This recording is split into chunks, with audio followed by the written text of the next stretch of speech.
So in this video, we're going to be talking about another of our gas laws, in particular Charles's law.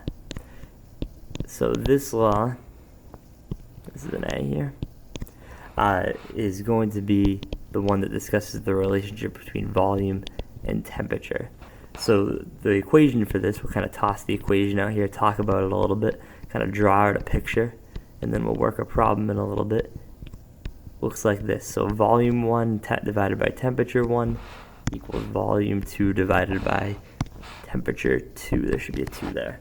So what does this mean? This means that the ratio of volume to temperature under conditions 1 is the same as the ratio of volume to temperature under conditions 2. So what does that mean? That means that if volume is going to go up, so will temperature, to counteract that increase, right? Because the ratio must stay the same.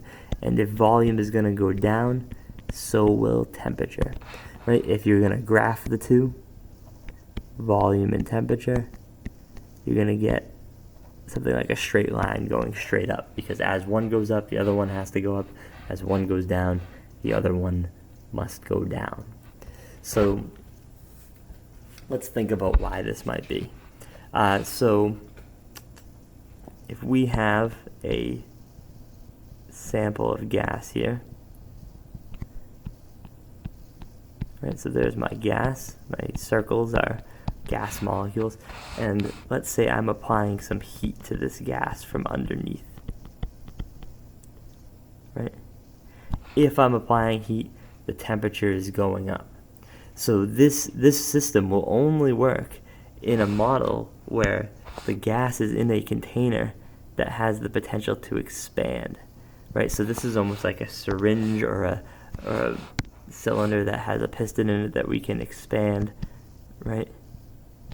If not, it's going to be a change in pressure. So the pressure has to be allowed to vary in this situation. But if I heat my gas, I'm increasing my temperature. What's going to happen is the gas is going to expand and force this piston up so that the pressure stays constant.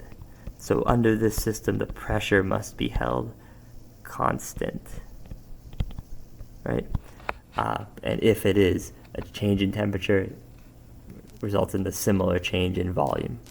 So let's look at a quick problem showing Charles's law in action. So let's say I have a sample of gas, and this gas is at a volume of 1.5 liters and 100 Kelvin. It's important to use Kelvin when you're talking about temperatures in your gas laws. Kelvin, there's no such attainable thing as 0 Kelvin, which is really important. Think about this equation.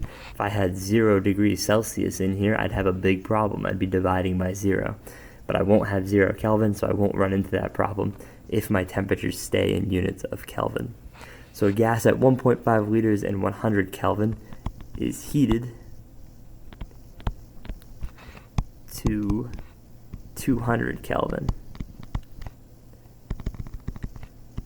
What is the volume? So again, this is assuming that the pressure is held constant, right? So we can kind of play this game.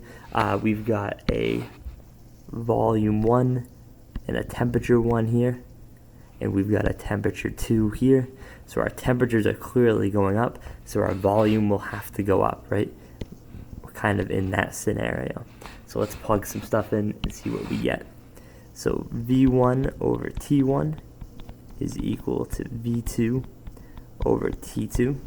And now we're solving this equation so that we can find V2, right? That's what we're looking for here. So we're going to do that by multiplying each side by the T2. Right? We need to get our V2 by itself. The T's will cancel.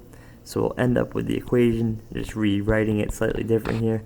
V2 equals V1 T2 divided by T1. So if I go ahead and plug our numbers in, we said 1.5 liters is our V1. There it is. 200 Kelvin is our T2, correct? and 100 Kelvin is our T1.